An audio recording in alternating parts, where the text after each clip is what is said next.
I was staring at 44 brand new townhouses where my timber should have been.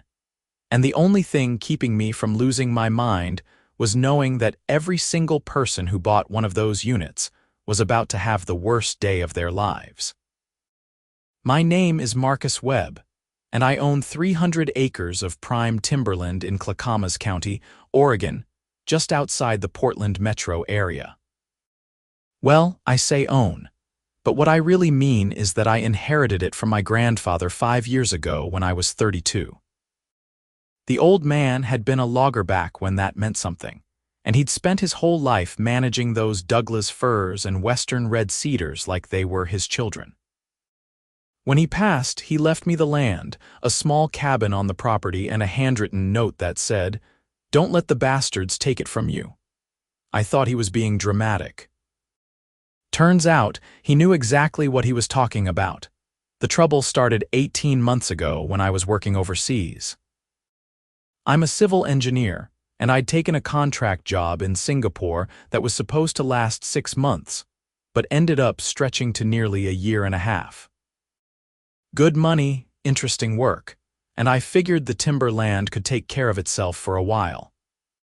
I had a forestry management company doing periodic checks, handling the sustainable harvesting we did every few years, and making sure no one was dumping trash or causing problems.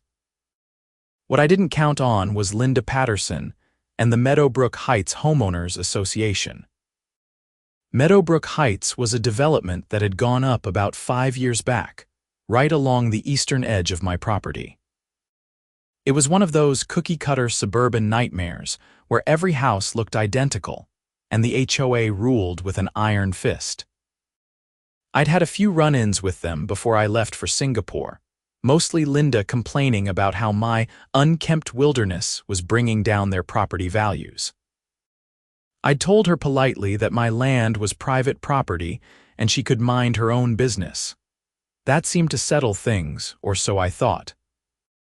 While I was gone, Linda apparently decided that my prolonged absence meant the land was abandoned. I still don't know exactly how she came to that conclusion, but I've learned that people like Linda don't need much justification when they want something. She somehow convinced the HOA board that the timberland was actually part of some old right-of-way that had never been properly developed, and that they could claim it through adverse possession or some similar nonsense. Now, any lawyer worth their salt would have told her that was complete garbage. Adverse possession in Oregon requires open and notorious possession for 10 years, and my grandfather had actively managed that land right up until his death. I'd been managing it since. But Linda didn't consult a real lawyer. She consulted her nephew, Brad, who had apparently just passed the bar exam and was eager to make a name for himself. Brad Patterson told the HOA board exactly what they wanted to hear. He filed some paperwork with the county that I later learned was so full of errors and fabrications that it should have been thrown out immediately. But here's the thing about small county offices. They're understaffed, overworked, and sometimes things slip through the cracks.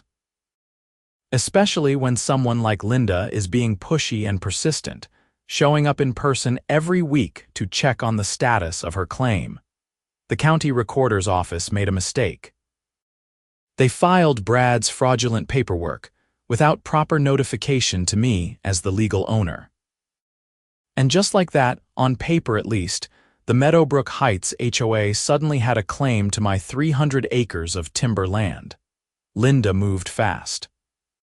Within 2 months, she'd convinced the HOA board to approve a development plan. They hired a construction company called Summit Ridge Builders, cleared 50 acres of my old-growth timber, and started construction on 44 luxury townhouses. The project was going to be called Timber Ridge Estates, which would have been funny if it wasn't so infuriating. I knew none of this was happening. I was 7,000 miles away, working 12-hour days on an infrastructure project, completely oblivious to the fact that my inheritance was being chopped down and paved over. The forestry management company I'd hired should have caught it, but they did their checks on the western portion of the property, nowhere near where the construction was happening. By the time they noticed something was wrong, the townhouses were already framed and roofed. I found out about everything when I landed at PDX on a rainy Thursday morning in October. I was exhausted from the 15-hour flight, looking forward to sleeping in my own bed, and planning to drive out to the property that weekend to check on things. I grabbed my luggage, picked up my truck from long-term parking, and started the drive back to my apartment in downtown Portland. My phone had been off during the flight, and when I turned it on, it exploded with notifications. Missed calls, voicemails, emails, text messages. Most of them were from Jim Hendricks, the owner of the forestry management company. The most recent voicemail was from 3 days ago, and Jim's voice sounded stressed. "Marcus, I don't know where you are, but you need to call me immediately. There's a major problem with your property. I mean major. Call me as soon as you get this." I pulled over at a rest stop and called him back. Jim answered on the first ring. "Marcus, thank God, where have you been?" "Singapore. My contract finally ended. What's going on?" There was a long pause. "You need to get out to your property. Like right now, don't wait until the weekend." "Jim, I just got off a 15-hour flight. I'm dead on my feet. What's happening?" "They built houses on your land, Marcus, lots of them. The whole eastern section has been clear-cut and developed." I thought I'd misheard him. "What do you mean they built houses?" "I mean there are townhouses, dozens of them. Construction crews, paved roads, the whole 9 yards. I only noticed it last week when I was doing a property line check. I've been trying to reach you ever since." The exhaustion vanished instantly, replaced by a cold adrenaline rush. "I'm on my way." I broke about a dozen traffic laws getting out to Clackamas County. The drive normally takes about 45 minutes from downtown Portland, but I made it in 30. I turned off the main highway onto the rural road that bordered my property, and my stomach dropped. There was a big wooden sign at the entrance. Timber Ridge Estates luxury townhome starting at $485,000. Beyond it, I could see rows of new construction, all identical 3-story townhouses with modern gray siding and black trim. There were construction vehicles everywhere, workers moving around, and a sales office trailer prominently displayed near the entrance. I parked my truck and got out, staring in disbelief. This was my land. I could see the property markers, or at least where they should have been. Everything about this was on my property. A woman emerged from the sales office trailer, probably in her late 20s, wearing a blazer and carrying a tablet. She had that eager real estate agent smile plastered on her face. "Hi there. Are you interested in viewing one of our townhomes? We're nearly sold out, but we still have a few units available on the upper ridge." I turned to look at her, and whatever expression was on my face made her smile falter. "This is my land," I said quietly. "I'm sorry. This is my land, all of it. Every square foot you're standing on. Who authorized this construction?" Her smile disappeared completely. "Sir, I think there's been some misunderstanding. This development was approved by the Meadowbrook Heights HOA. They own this land." "No, they don't. I do. My name is Marcus Webb, and I have the deed to prove it." She took a step back, clutching her tablet. "I should get my supervisor." "Yeah, you should do that." She hurried back to the trailer, and I walked further into the development. It was surreal. These weren't half-finished structures. Most of the townhouses looked complete or nearly complete. Some already had sold signs on them. I counted as I walked. 44 units total, arranged in clusters of 4, with paved roads and sidewalks connecting everything. They'd clear-cut 50 acres of old-growth timber for this. Trees that had been standing for over 100 years, gone. My grandfather would have been heartbroken. A man in a suit came walking toward me from the sales trailer, flanked by 2 large guys in construction gear, who were clearly meant to be intimidating. The suit was in his 50s, with slicked-back hair and an expensive watch. "I'm Derek Morrison, project manager for Summit Ridge Builders. I understand you're claiming there's some sort of property dispute." "There's no dispute," I said. "This is my land." "You're trespassing, and you've destroyed about $2 million worth of timber in the process." Derek's expression didn't change. "Sir, I understand you're upset, but we have all the proper permits and authorizations. The Meadowbrook Heights HOA holds the title to this land. They hired us to develop it. Everything is completely legal and above board. Show me the title." "I don't have to show you anything. You need to leave this construction site immediately, or I'll call the police for trespassing." I almost laughed. "You're going to call the police on me for trespassing on my own land. Go ahead. Make that call, I'll wait." Derek pulled out his phone and I pulled out mine. I called Jim Hendricks back. "Jim, I need you to bring every piece of documentation we have regarding the property ownership. The original deed, the inheritance paperwork, tax records, everything. Bring it to the property entrance right now." "I'm already in my truck," Jim said. "I figured you might need it. I'll be there in 20 minutes. Derek was on his phone with the Clackamas County Sheriff's Office, explaining that there was an unstable individual causing a disturbance at a construction site. I stood there with my arms crossed, waiting. 20 minutes later, 2 sheriff's deputies arrived along with Jim Hendricks. Derek immediately started talking to the deputies, explaining that I was trespassing and refusing to leave. I waited until he was done, then calmly introduced myself. "Officers, my name is Marcus Webb. I'm the legal owner of this property, all 300 acres of it. This construction was done without my knowledge or consent while I was working overseas." One of the deputies, a woman in her 40s with sergeant stripes, looked skeptical. "Do you have documentation proving ownership?" "Right here." Jim handed me a folder, and I passed it to the sergeant. It contained copies of the original deed, the inheritance documents, property tax records showing I'd been paying taxes on the land for the past 5 years, and a recent survey map. The sergeant studied the documents carefully, then looked at Derek. "Do you have your permits and authorization paperwork?" Derek nodded and pulled out his own folder.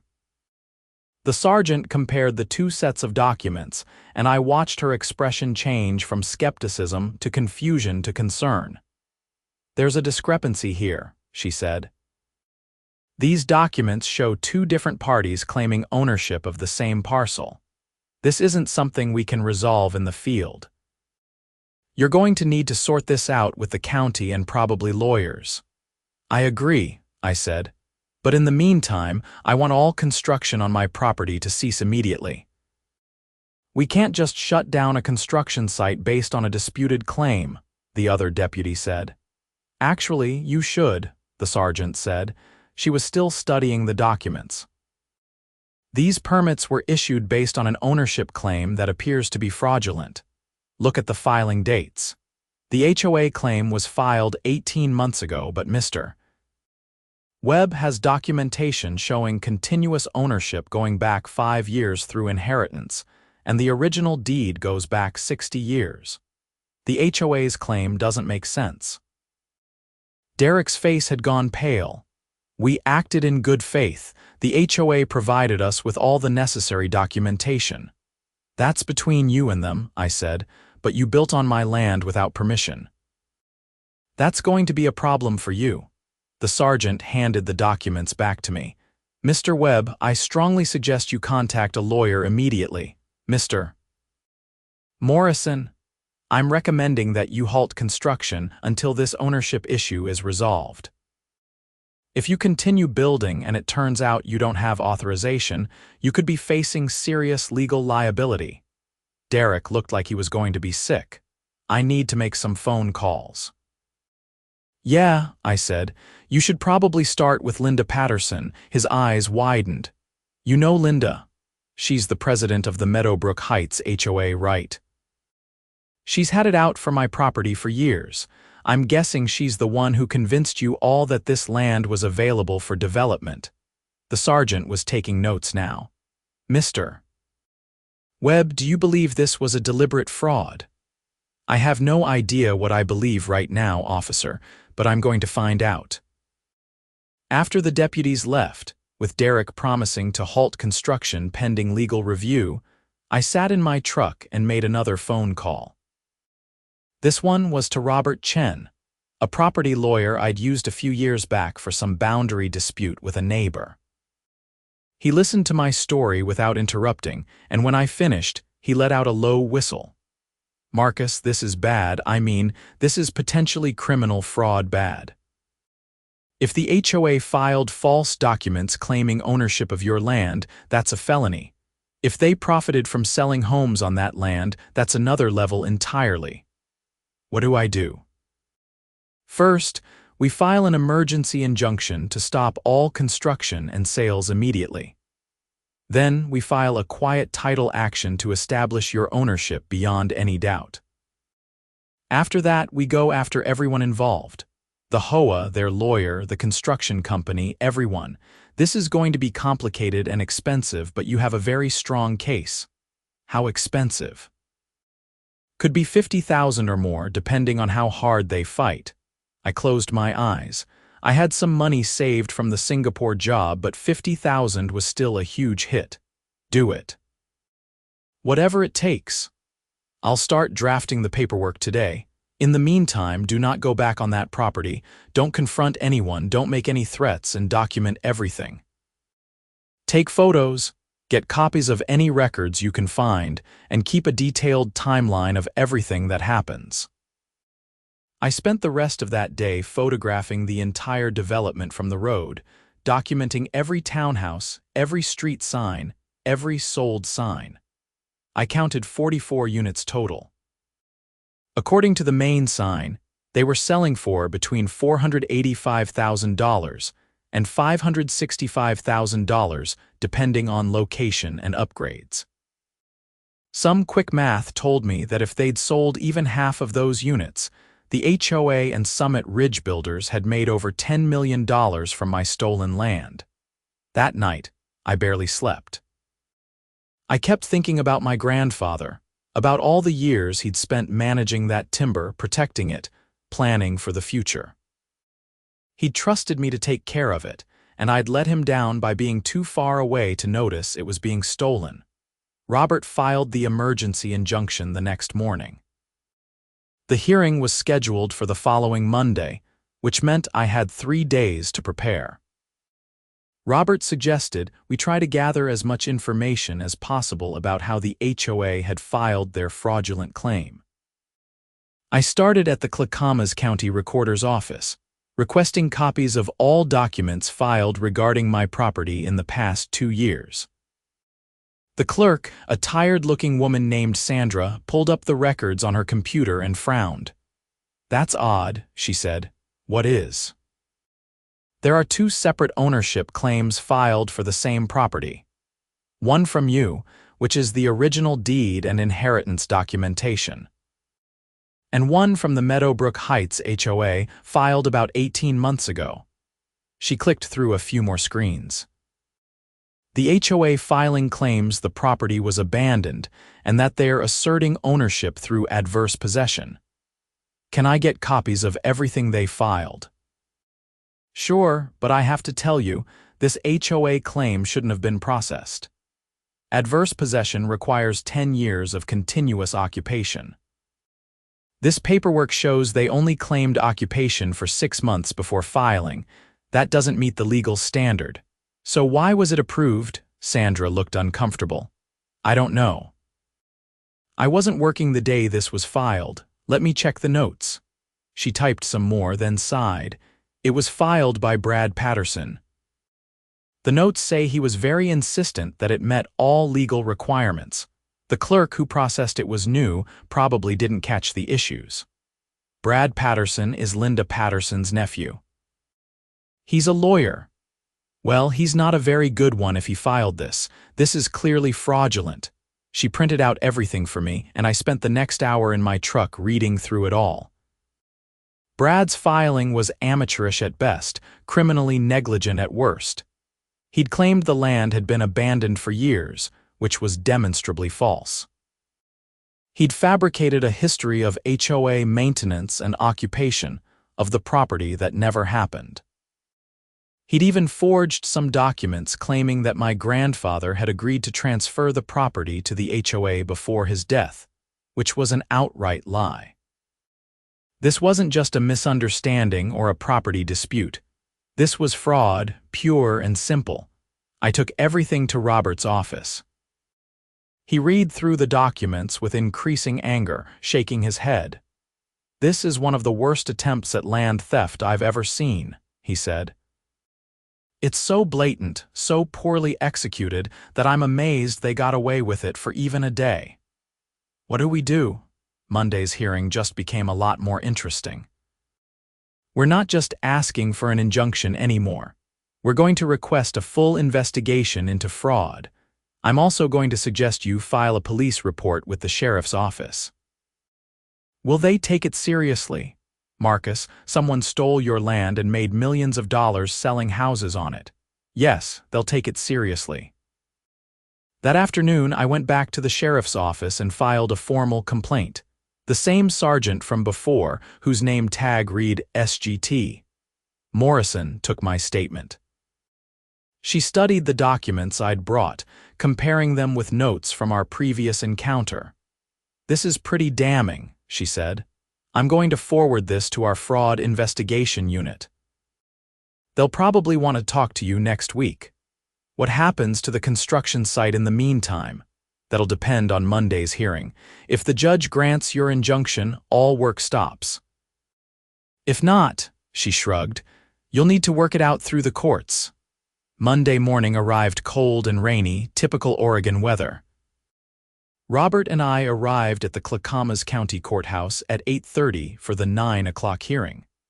I was wearing the only suit I owned, feeling out of place and nervous.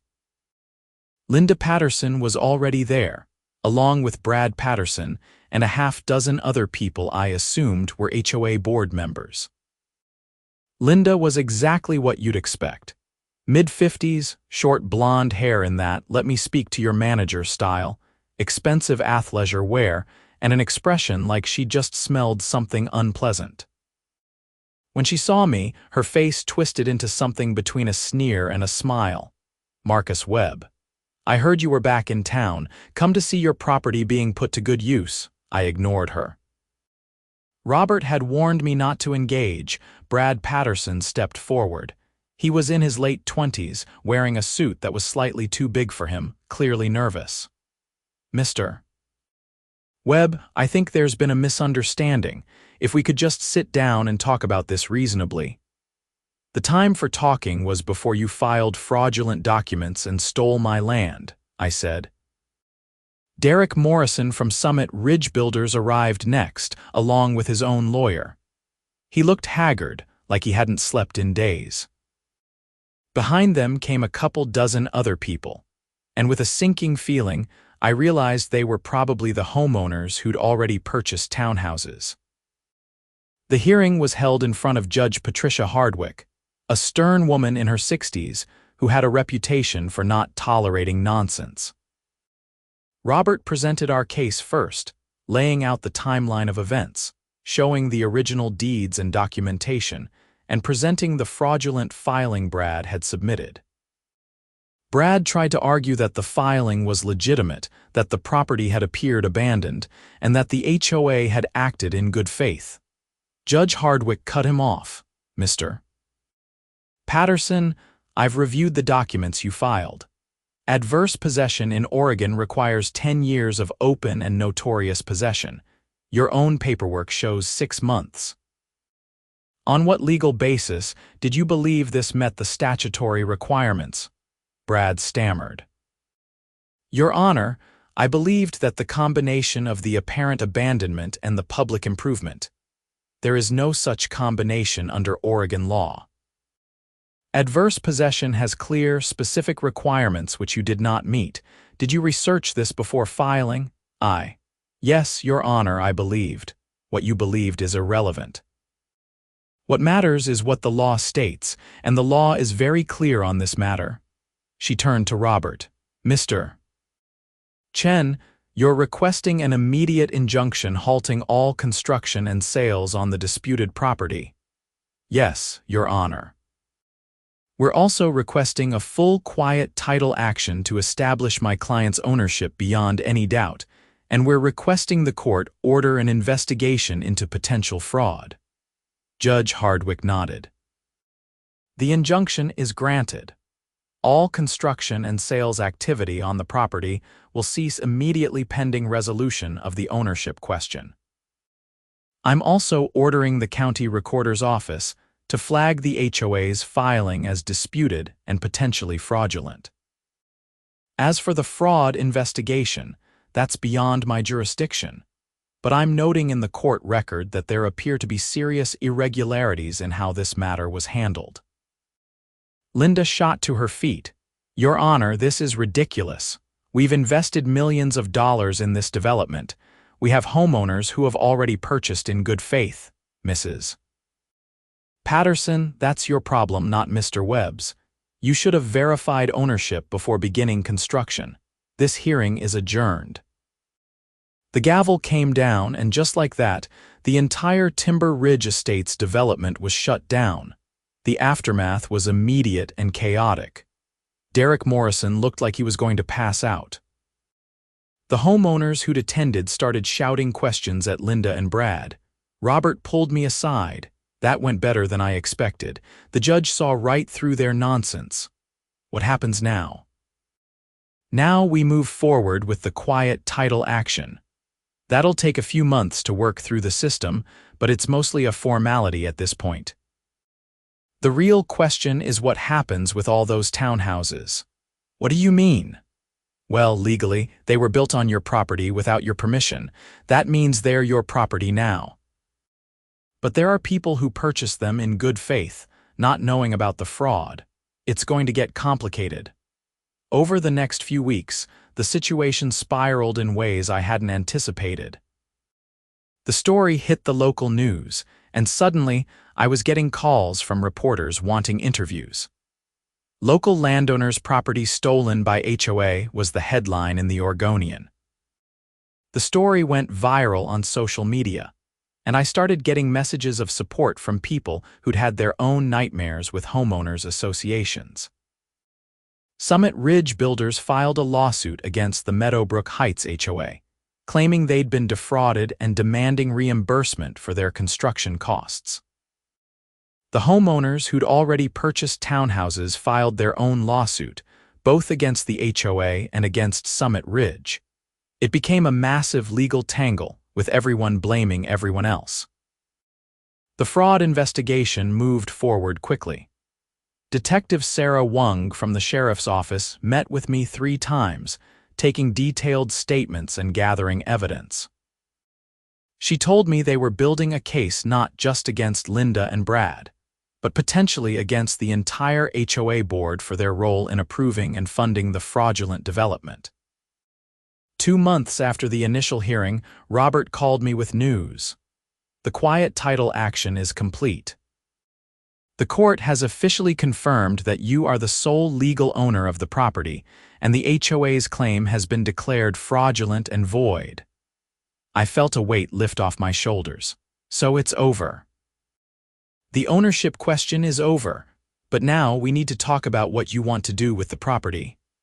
I want to tear down those townhouses and replant the timber. Robert was quiet for a moment.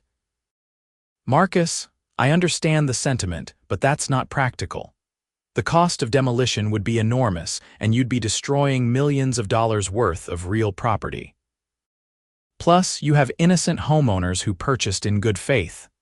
They purchased stolen property. Legally, yes, but morally they're victims too. They didn't know about the fraud. They gave Summit Ridge their life savings thinking they were buying legitimate homes. I hated that he was right. So what do I do? You could sell the property to the homeowners, essentially legitimizing their purchases. Or you could work out some kind of arrangement where they pay you for the land their homes are built on. Or you could force the issue and take ownership of the buildings, though that would likely mean years more of litigation. What would you do, honestly? I'd try to work something out with the homeowners. They're not your enemies here. Linda Patterson and the HOA board are your enemies. It took me a few days to think it over, but eventually I agreed. Robert reached out to the homeowner's lawyer, and we started negotiating. The homeowners had formed a coalition of sorts, all of them facing the same nightmare situation. Most of them were young families who'd stretched their budgets to buy what they thought were their dream homes, only to discover they'd been caught up in a massive fraud. We worked out a deal. The homeowners would collectively purchase the 50 acres their townhouses were built on for fair market value, which came out to about $2.8 million after accounting for the cleared land and infrastructure. It wasn't as much as the mature timber had been worth, but it was fair and it gave the homeowners clear title to their properties. They set up a special assessment to cover the cost, spreading it out over several years. I felt okay about that arrangement. Those families hadn't done anything wrong and they deserved to have secure homes. But I wasn't done with Linda Patterson and the HOA. The criminal investigation wrapped up 4 months after the initial hearing. Detective Wung called me on a Tuesday morning in March, nearly a year after I'd first discovered the fraud. "Marcus, I wanted to give you a heads up before this becomes public. We're filing criminal charges today against Linda Patterson, Brad Patterson, and 3 other members of the HOA board. The charges include fraud, forgery, theft, and criminal conspiracy. What about Summit Ridge Builders? We investigated them thoroughly, but the evidence shows they were duped like everyone else. Derek Morrison and his company acted in good faith based on fraudulent documents provided by the HOA. They're not facing criminal charges, though they've got plenty of civil liability to deal with. What kind of penalties are we talking about for Linda and Brad? Fraud and forgery in this context are Class C felonies in Oregon. They're looking at up to 5 years in prison and substantial fines if convicted. But there's more. The district attorney is also charging them with theft in the first degree because of the amount of money involved. That's another 5 years potentially. That afternoon, the arrests happened. I wasn't there to see it, but it made the evening news. Footage showed Linda Patterson being walked out of her Meadowbrook Heights home in handcuffs, her face bright red, screaming about how this was all a misunderstanding. Brad was arrested at his office, looking terrified. The 3 other board members were arrested at their respective homes. All 5 were arraigned the next day. Linda pleaded not guilty and immediately started claiming she was the real victim, that I had somehow manipulated the system to steal community property. Brad, on the other hand, broke down in tears and started cooperating with prosecutors, admitting that he'd known the filing was fraudulent but had done it anyway because Linda had pressured him. The trial took place 6 months later. I attended every day, sitting in the back of the courtroom and watching as the prosecution laid out exactly what had happened. The evidence was overwhelming. Brad's testimony was particularly damaging to Linda's defense, as he described in detail how she'd conceived the plan and bullied him into executing it. The prosecution brought in experts who testified about the value of the timber that had been destroyed, about the proper procedures for adverse possession claims, about the forgeries in the documents Brad had filed. They showed emails between Linda and the other board members discussing how to acquire my land and maximize profit from developing it. Linda's defense strategy seemed to be based on the idea that she'd believed the land was genuinely abandoned and that she was acting in the HOA's best interest. It didn't work. The jury deliberated for less than 4 hours before returning guilty verdicts on all counts for Linda and 2 of the other board members. The remaining 2 board members were found guilty on lesser charges. Brad had already pleaded guilty as part of his cooperation agreement, and he was sentenced to 2 years in prison with the possibility of early release for good behavior. He also had his law license permanently revoked. Linda Patterson was sentenced to 5 years in prison and ordered to pay $2.4 million in restitution, representing the value of the timber she destroyed plus legal fees and other costs. The judge was particularly harsh in his sentencing remarks. "Mrs. Patterson, you orchestrated a brazen theft of land that had been in the Webb family for generations. You destroyed irreplaceable old-growth timber. You defrauded innocent homebuyers. You corrupted the legal system with false documents. You did all of this not out of necessity or desperation, but out of greed and a sense of entitlement to property that was never yours. This court has no sympathy for you." The other board members received sentences ranging from 18 months to 3 years, along with their own restitution orders. I won't pretend that watching Linda get sentenced didn't feel good. It did, but it was a hollow victory in many ways. The timber was still gone, destroyed forever. My grandfather's legacy had been clear-cut and paved over. No amount of justice could bring those trees back. The civil cases dragged on for another year after the criminal trial. Summit Ridge builders eventually settled with the homeowners for a substantial sum, essentially refunding a portion of their purchase prices. The HOA's insurance company paid out millions to cover various claims, and what was left of the HOA's treasury was drained to cover legal fees and restitution payments. Meadowbrook Heights itself nearly collapsed as a community. With their leadership in prison and their finances destroyed, the HOA basically ceased to function. Several families moved out, unable to handle the stress and stigma. Property values in the development plummeted. I used the money from selling the 50 acres to the homeowners, along with the restitution payments, to fund a major reforestation project on the remaining 250 acres of my property. I worked with the Oregon Department of Forestry to plant native species, focusing on Douglas fir and western red cedar, the same trees my grandfather had managed. It would take 100 years for those trees to match what had been destroyed, but at least it was something. I also established a conservation easement on the property, legally preventing it from ever being developed. Whatever happened to the land in the future, whether I kept it or eventually sold it or passed it on to my own kids someday, it would remain forestland. No one would ever be able to build on it again. The whole ordeal took nearly 3 years from start to finish. 3 years of lawyers and court dates and stress and anger. But in the end, justice was served, even if imperfectly. I still drive out to the property regularly, usually on weekends.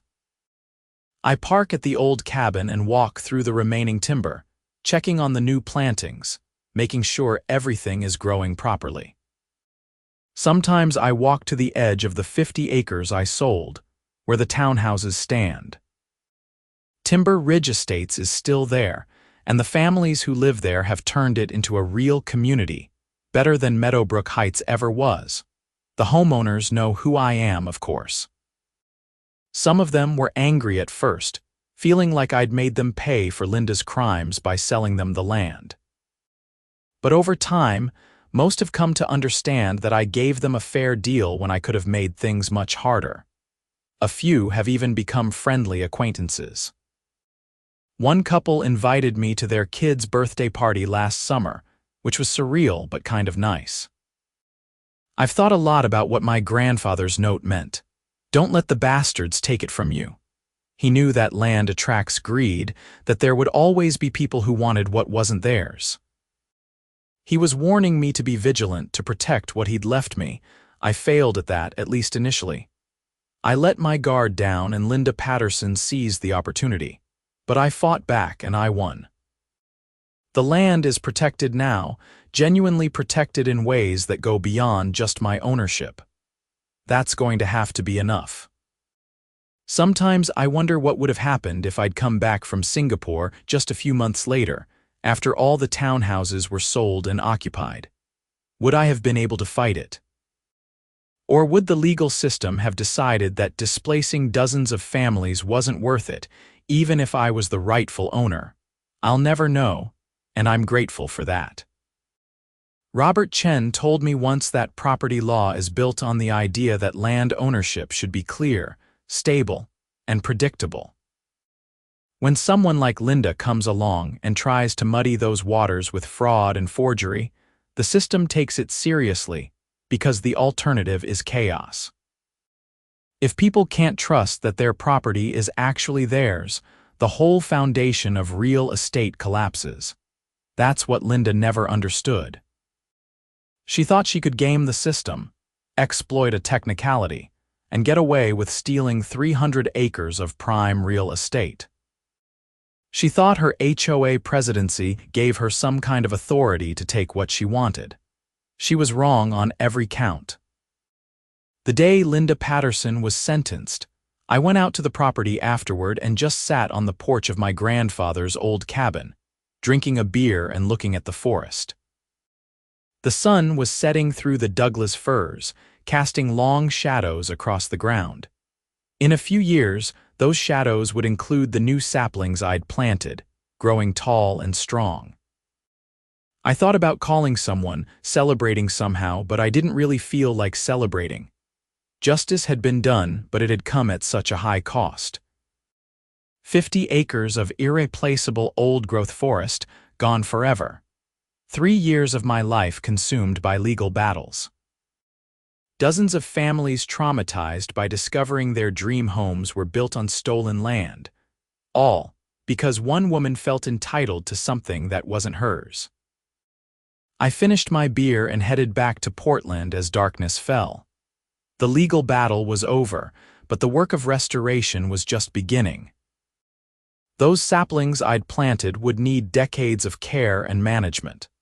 The land would need protection and vigilance to ensure no one ever tried something like this again. My grandfather had trusted me with his legacy and I'd almost lost it. But in the end, I'd kept my promise. The land was safe, protected, and on its way to healing. That would have to be enough. The years that followed were quieter, thankfully. I took another engineering job, this time with a firm based in Portland so I could stay close to the property. I visited every weekend without fail, monitoring the reforestation progress and maintaining the conservation easement documentation. The saplings grew steadily, adding a few feet each year. I heard through the grapevine that Linda Patterson was released from prison after serving 3.5 years of her sentence. She moved out of state almost immediately, probably unable to face the community that had once revered her as HOA president. Brad Patterson never practiced law again and ended up working at a hardware store after his release. The other board members slowly rebuilt their lives, marked forever by their participation in the fraud. Derek Morrison and Summit Ridge Builders survived the scandal, barely. They pivoted to smaller projects and spent years rebuilding their reputation. Derek called me once, about a year after everything settled, to apologize personally. I appreciated the gesture, even though he'd been as much a victim as anyone. The homeowners of Timber Ridge Estates eventually paid off their special assessment for the land purchase. Several of them sent me thank you notes, acknowledging that I could have made things much harder for them but chose not to.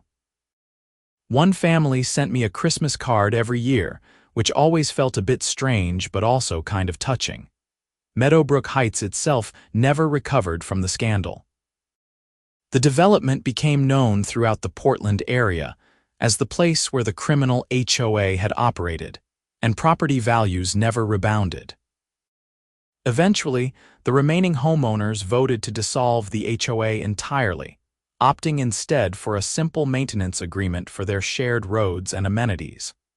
I heard that decision was unanimous. 5 years after the initial discovery of the fraud, I attended a forestry conference in Salem where I was invited to speak about conservation easements and protecting timberland from development pressure. I told my story, leaving out some of the more painful details, and the response was overwhelming. Dozens of other small landowners came up to me afterward with their own stories of HOA overreach, development pressure, and attempts to seize private property. It made me realize that what happened to me wasn't unique. It was an extreme example, certainly, but the underlying dynamic, HOAs and developers viewing private land as an obstacle to overcome rather than property to respect, was disturbingly common. I started consulting with other landowners after that, helping them establish conservation easements and protect their property from similar threats. It wasn't paid work, just something I did because I understood the fear of losing land that had been in your family for generations. One Saturday morning, about 6 years after the whole ordeal began, I was walking through the reforested section of my property when I noticed someone had left flowers at the base of one of the larger trees that had survived the clear-cutting. There was a note attached, written in careful handwriting, "Thank you for protecting this place. My kids will grow up seeing these trees because of you." It wasn't signed, but I suspected it was from one of the Timber Ridge families. Their development bordered the reforested area, and their kids probably played at the edge of the tree line. I left the flowers where they were and continued my walk. The saplings I'd planted 6 years ago were now 15 feet tall in places, their branches filling out and creating the beginnings of a proper forest canopy. It would still take decades before they matched the old growth that had been destroyed, but they were growing strong and healthy. My grandfather would have approved, I thought. Not of how the land had been violated, certainly, but of how I'd fought to protect it, and how I was working to restore what had been lost. That evening, I sat on the cabin porch with another beer, watching the sunset like I had on the day Linda was sentenced. But this time, the feeling was different. Not hollow victory, but genuine peace. The battle had been won, the land was protected, and life was moving forward. I'd kept my promise to my grandfather. I hadn't let the bastards take it from me. In the end, that was what mattered most. The property continues to thrive, a testament to resilience and the importance of fighting for what's rightfully yours. The trees grow taller each year, the land heals, and somewhere in Oregon, Linda Patterson lives with the consequences of her greed. The 44 townhouses of Timber Ridge Estates stand as a permanent reminder of what happened, but they're no longer a symbol of theft. They're homes to families who, through no fault of their own, got caught up in someone else's crime and managed to come out the other side. As for me, I learned that protecting what you love sometimes means fighting battles you never wanted to fight. It means standing up to people who seem powerful and entitled, who think they can take what isn't theirs. It means enduring years of legal struggles and stress and uncertainty. But it also means that when you finally win, when justice is finally served, you can look at those growing trees and know that you did right by those who came before you and those who will come after. My grandfather's timberland is safe, protected by law and by my commitment to never again let my guard down. The conservation easement ensures that no matter what happens in the future, those trees will continue to grow, providing habitat for wildlife, cleaning the air, and standing as living monuments to the importance of protecting what we've been entrusted with. That's the real ending to this story. Not the courtroom drama or the arrests or the sentences, but the quiet work of restoration and protection that continues every day. The trees don't care about legal battles or HOA politics. They just grow slowly and steadily, reclaiming what was taken from them, and that's exactly what justice should look like.